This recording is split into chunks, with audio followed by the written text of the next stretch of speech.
নমস্কার বন্ধুরা, আজকে আমরা শিক্ষা ব্যবস্থা নিয়ে আলোচনা করব। প্রধানত দেখছেন দুভাগে ভাগ করা যায়। একটা হচ্ছে যারা বেসরকারি স্কুলে যায়, ইংরেজি মাধ্যম পয়সাওয়ালা স্কুল, আরেকটা হচ্ছে সরকারি শিক্ষা মাধ্যম, বেশিরভাগই অবৈতনিক। এবং আজকালকার একটা ট্রেন্ড বলা চলে যে পয়সা থাক বা না থাক সবাইকে ইংলিশ মিডিয়ামে দিতে হবে। মানে যারা আমরা যেখানে কাজ করি একটা ছোট্ট পরিসরে, সেখানেও আমাদের একই অভিজ্ঞতা হয়েছে। হয়তো বাবার ছোট্ট চায়ের দোকান, মা হয়তো একটু লোকের বাড়িতে কাজ করেন বা অন্য কিছু ছোট্ট দোকান চালাচ্ছেন, তিনিও তার ছেলেকে চান সরকারি স্কুল সেখানেই আছে, দুখানা স্কুল আছে বাড়ির কাছে, দুপুরে খাবারও দেয়, বই খাতাও দেয়, জামা কাপড়ও দেয়, মানে ড্রেস ইউনিফর্ম। তা সত্ত্বেও পয়সা খরচা করে ওই কাছের একটা নতুন ইংরেজি মাধ্যম স্কুল হয়েছে, সেখানে ছেলেকে নিয়ে যান, ড্রেস পরিয়ে, লাল প্যান্ট সাদা জামা। যারা লোকের বাড়িতে কাজ করে কলকাতার দিকে, একটু অবস্থাপন্ন ঘরে বেশি টাকা পায়, তারাও চেষ্টা করে ছেলে মেয়েদের ইংরেজি স্কুলে দিতে। মানে যে এলাকায় তারা থাকে, আমাদের প্রত্যক্ষ অভিজ্ঞতা, সেখানেই একটাই স্কুল, প্রাইমারি স্কুল আছে, দুটো শিফট চলে, সকালে এবং দুপুরে। কিন্তু একদিন দেখা যায়, আমি যাই সেখানে, ছাত্রদের চাইতে মাস্টারমশাই দিদিমণিদের সংখ্যা বেশি। দেখ, সেটা আমরা পরে আলোচনা করব। এই যে বেসরকারি স্কুল হয়েছে, আমরা তিন ভাগে ভাগ করতে পারি। একটা হচ্ছে ধরুন যারা ওয়েল এস্টাবলিশড, নাম করা, ব্র্যান্ডেড।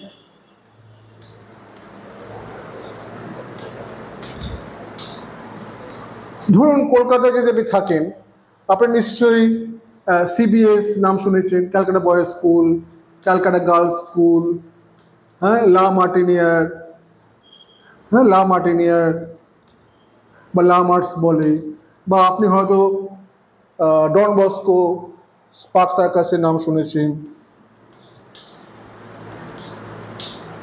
এরকম আরও কিছু কিছু স্কুল আছে, লরেটো, শিয়ালদা একটা আছে, ধর্মতলা একটা আছে। এগুলো শতাব্দী প্রাচীন, এরা বরাবরই আমাদের সময় ছিল, বড়লোকদের ঘরে ছেলেমেয়েরা যেত। একটা ডিসিপ্লিন বা কারিকুলাম বা অন্য কিছু বলুন, একটা ওয়েল এস্টাবলিশ তাদের কালচার আছে। হয়তো আপনাদের জায়গাতেও এরকম কোনো স্কুল পাবেন। দ্বিতীয় লেভেল যেটা আসছে, সেটা হচ্ছে ব্র্যান্ডেড স্কুল।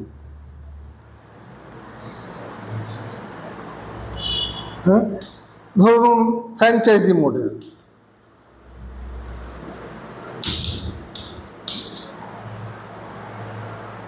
ধরুন Delhi public school, Narayan school বা এই ধরনের স্কুল আছে।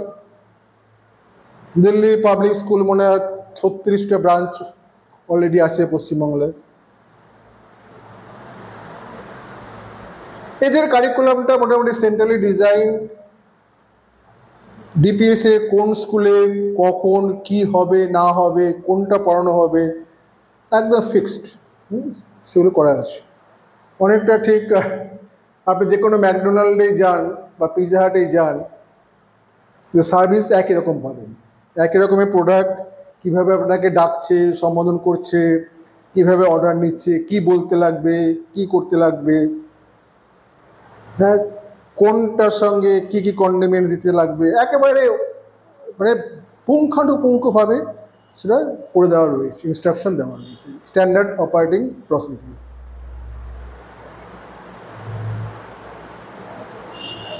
আরেক ধরনের স্কুল আছে যেগুলো আজকাল খুব উঠেছে শহর গ্রামাঞ্চলে বড় বড় যেখানে একটুখানি বড় শহর যেগুলোতে আছে স্ট্যান্ড অ্যালোন স্কুল।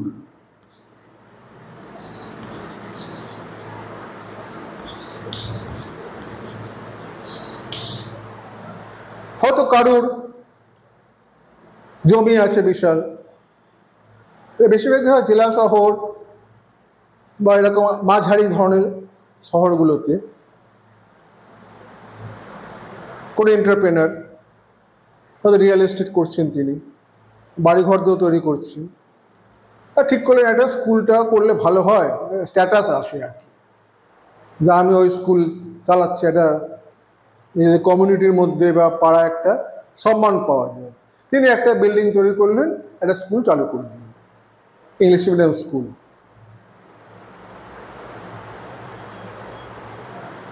এরকম সেগুলো নিজস্ব স্কুল, এবং নামও আমি যা দেখি অনেক আশ্চর্য নামও শুনতে পাই। কদিন আমি এসব ব্যাপারে জড়িত আছি। গ্লোবাল ইন্টারন্যাশনাল স্কুল, গ্লোবাল করলে হয় বা ইন্টারন্যাশনাল করলে হয়, তার দুটোই চাই, গ্লোবালও চাই ইন্টারন্যাশনালও চাই। আর একটা স্কুলের নাম দেখছিলাম Broadway accent high school. Broadway তো নিউ ইয়র্কে একটা থিয়েটার পাড়া আছে জানি, সে ব্রডওয়ে অ্যাকসেন্ট স্কুল এরকম একটা রেসপেক্টেবিলিটি আসে, যিনি করছেন একটা পাওয়ারে আছে, স্ট্যাটাস বাড়লো, সবই ঠিক আছে, মোটামুটি এরকম আছে।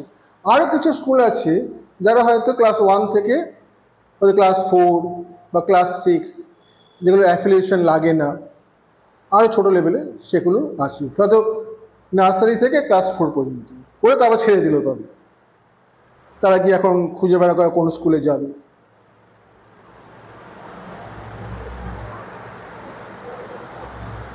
এবং এইসব স্কুলগুলো যেগুলো আছে একেবারে ঝা চকচকে, মানে দেখলে মানে আগেকার দিনে হয়তো ইউনিভার্সিটি বা কলেজের এরকম স্ট্রাকচার থাকতো না, চারদিকে বিরাট পাঁচিল, গেট, সিকিউরিটি গার্ড, 3 তলা 4 তলা একদম বিল্ডিং, মডার্ন বিল্ডিং।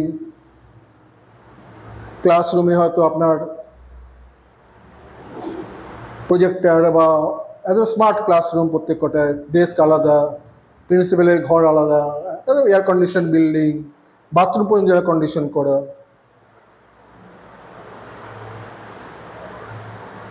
আমার যে একটা প্রশ্ন আছে, তার আগে একটা গল্প বলি।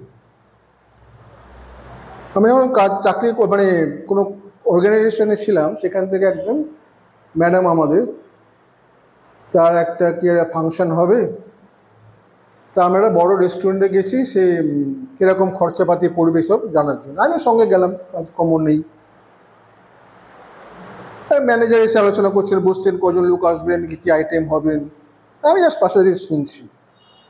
তা দেখা গেল চিকেনের কোনো একটা আইটেমের নাম বলল, চিকেন, আমি কোনো একটা আইটেম ভুলে গেছি নামটা, বাটার চিকেন বা এই ধরনের কিছু একটা। তাহলে পার প্রায় আমার ঠিক এক্স্যাক্ট মনে নেই, হয়তো 300 to 400 পার প্লেট, এরকম একটা আছে। কলকাতার একটা রেস্টুরেন্ট, বালিগঞ্জের দিকটায়, বালিগঞ্জ ফাঁড়ির দিকটায়।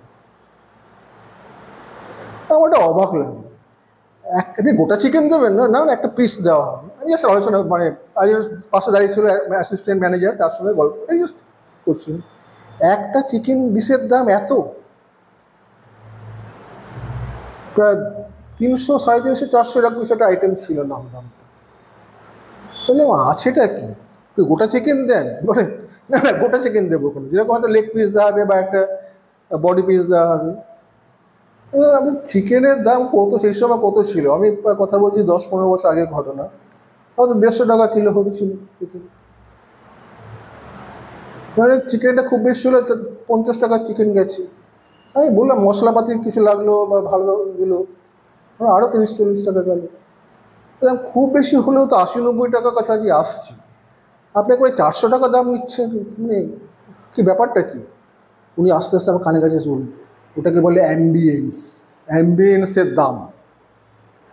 মানে আপনি যে স্ট্যাটাস বেড়ে গেল না আপনার, আপনি পার্টি দিচ্ছেন ওই রেস্টুরেন্টে, আপনি ফেসবুকে পোস্টিং করবেন, তখন তো ফেসবুক ছিল কিনা জানি না, ছিল, বা ইনস্টাগ্রামে দেখাবেন we are having this party at this place.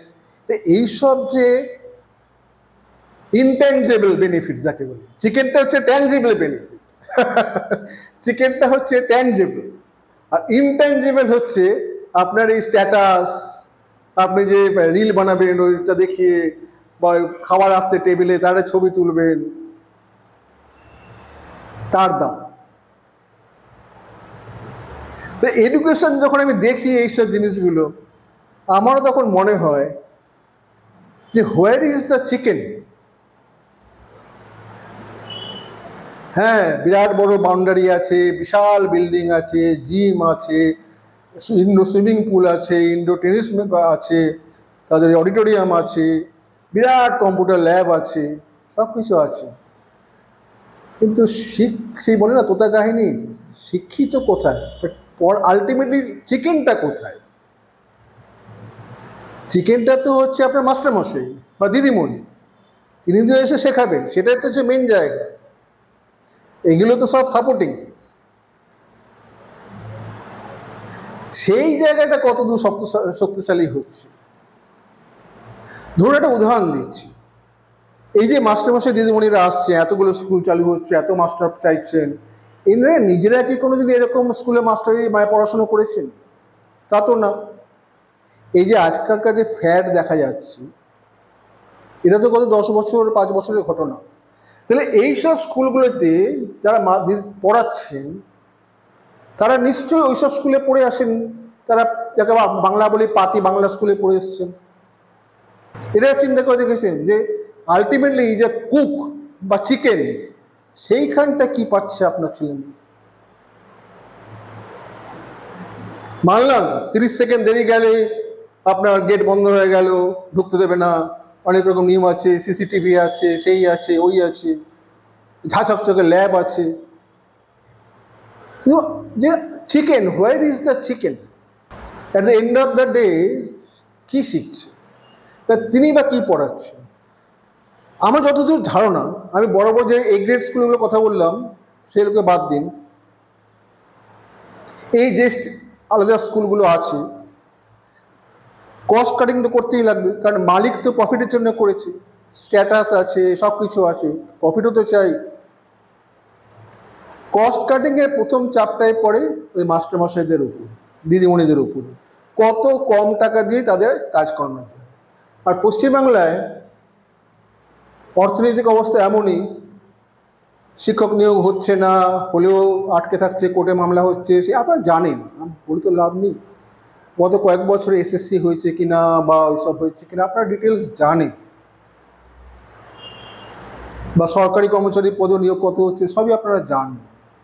ফলে নিয়োগের অবস্থা খুবই খারাপ। ফলে এমন এমন জায়গায় আমি শুনেছি গল্প, মানে 5-6 হাজার টাকা দিলেই টিচার পাওয়া যাচ্ছে, ডিগ্রি আছে। আর ডিগ্রিটা পাওয়া কিরকম ব্যাপার আপনারাও জানেন, আমিও জানি। ওই ডিগ্রি দিয়ে হচ্ছে। সে ভদ্রলোক 5-6 হাজারে কেন ঢুকছেন, তিনি ভাবছেন আসল ব্যাপারটা তো আমি ওই স্কুলের টিচার, নাম হবে, আমার কাছে টিউশন পড়তে আসবে লোক,